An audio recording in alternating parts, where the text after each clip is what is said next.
All right, so yeah, I'm Laurel. I'm going to talk about makerspaces, what they are, why does everyone keep saying this word, why are they suddenly appearing all over universities and libraries all over. So makerspaces, everyone seems to think it's just this buzzword thing, you hear synergy, paradigm shift, millennials, makerspaces, you hear all these like kind of, buzzwords that you think don't have any substance, but it really does. And makerspace, the substance of the word is how vague it is, which I think is delightful. A lot of people a good definition I found for it is it's a physical location where people gather to share resources and knowledge, work on projects, network, and just build. And so I think it's fantastic that it's a group of people that came together, said, you know what, this shed is going to be where we build our next cool thing. So if you don't mind. So what kind of tools do they offer? Just about everything. You have 3D printers, you have leather working tools, you have woodworking, you have oscilloscopes and circuitry stuff, you have laser engravers and laser cutters. They offer a lot of different things, and it's really not any sort of set list. Again, it's the whole ambiguousness of you can have any sort of tool be in your makerspace. You don't mind? So what are people doing in these makerspaces? Well, they're building, and it's an incredible thing because they're doing everything from, say, making a piano floor to building a recursive bow out of a single piece of PVC pipe, or building art installations. Like this is a bike tree out of Sydney, Australia that people are working on. And there's actually a makerspace in Paris that is working on a bionic gun. Man is amputee, and he wanted to have a fun extremity, so they're actually making a Nerf gun that can slide over to his arm and fires through sensing muscle signals. And so it's amazing that people could just build whatever they want in these spaces and that they're not being restricted by rules in that way. It's not an issue of saying, oh no, that's not the theme here. It's everyone comes together to support all kinds of projects. See mine? So why are these things suddenly popping up everywhere? Well, it's not so suddenly actually. A lot of it started about 6 years ago is kind of when they started to come to fruition. And if you think about it, who are the people who are going to makerspaces? It's young-ish folks and also older folks. I think they kind of came about because young folks were like, oh man, I really actually want to try to build something. And a lot of people that I've met at makerspaces are just every age range from 5 to 65. And so older folks are just more than happy to be that sort of sage advice.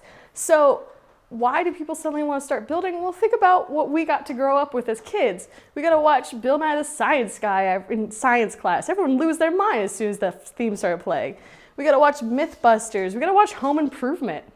I mean, we got to see people just building casually and this being a fun, accessible thing that isn't just something for, the engineers over at IBM or, the people at the CIA's basement or something. It's an accessible thing that everyone gets to do. So why do makerspaces matter? They are places that, again, they can be anything.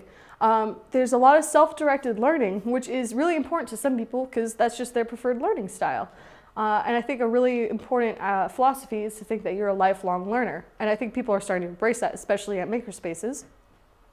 So it's kind of like a community of people, some of whom are experts in one matter, some of whom aren't experts in really anything, but they're happy to learn, who come together to work on projects.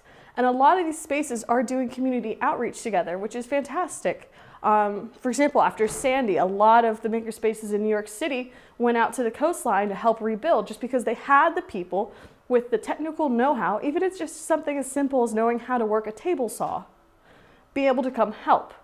And also, they matter because stuff's expensive. I can't afford a table saw. I can't afford, my own oscilloscope. But if you have access to places that do have those that are shared with everybody, it lowers the price and the cost. And then furthermore, you start talking about just education. A lot of, for example, public libraries are starting to implement makerspaces.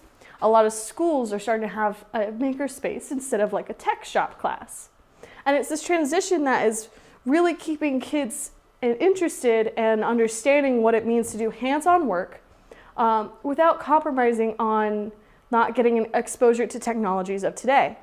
For example, my tech shop didn't have a 3D printer when I went to middle school because they didn't have 3D printers back then. But nowadays, because the price has actually gotten to the affordable range, especially for educators, they're able to get like a 3D printer and have one available for their students and have, say a 3D scanner, which can be something as simple as a Nintendo 3DS. It's a little game system, but it actually has 2 little cameras built in so you can scan objects in 3 dimensions. And it's this sort of creativity that people like to use, and that's common in a makerspace. Never mind. And there are a ton of different kinds of makerspaces. You have DIY biolabs. For example, I have a friend who actually started one in Norfolk, Virginia. And essentially, he's a computer scientist by day, crazy biology hacker by night. He essentially went, you know what? I want to make bacteria that can glow in the dark. And so he found a place to do it. He got old lab materials that people were just like, hey, I've got an old incubator. I'll sell it to you for 50 bucks. Just scoured eBay and got a couple other people to say, you know what? Yeah, that's a cool idea. Let's do that.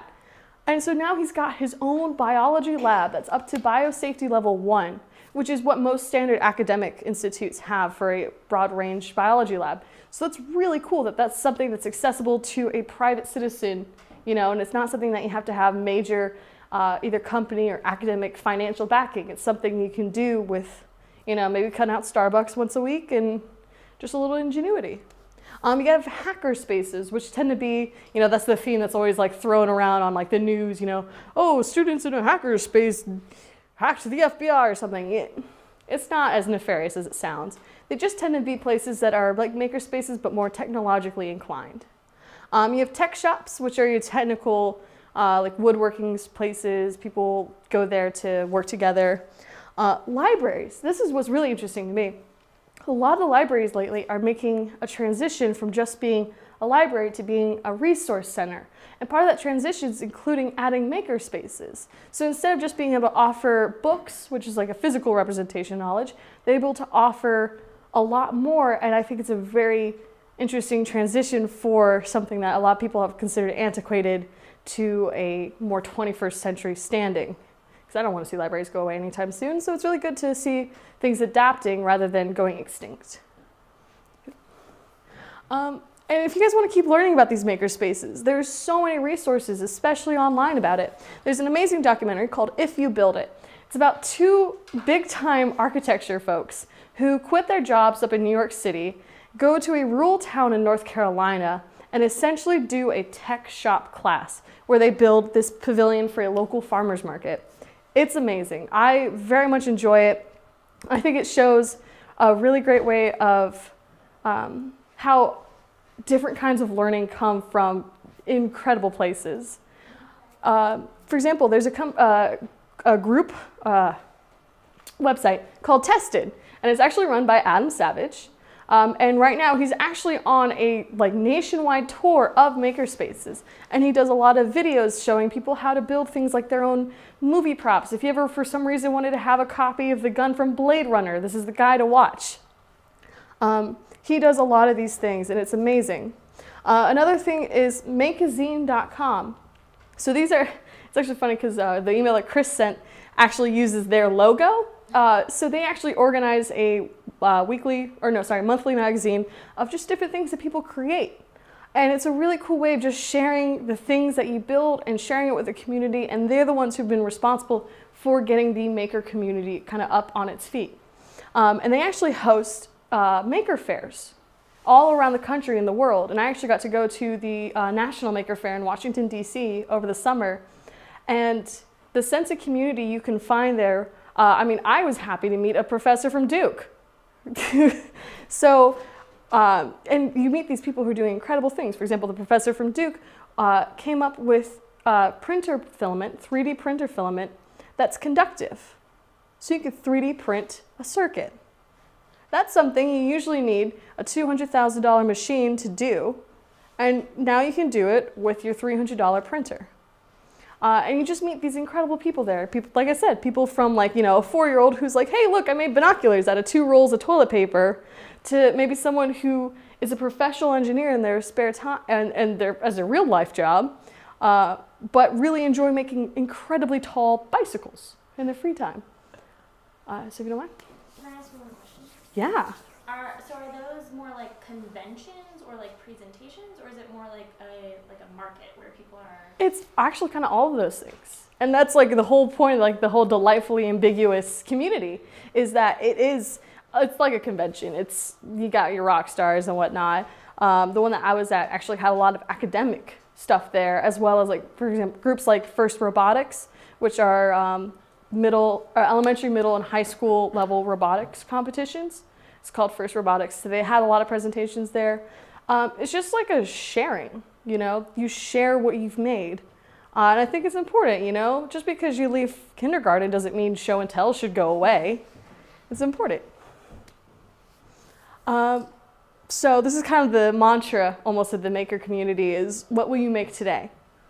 And so I think a really cool thing is everybody should think about, what would you make if you could, if you knew how, if you had the resources, if you even had the money, what would you make?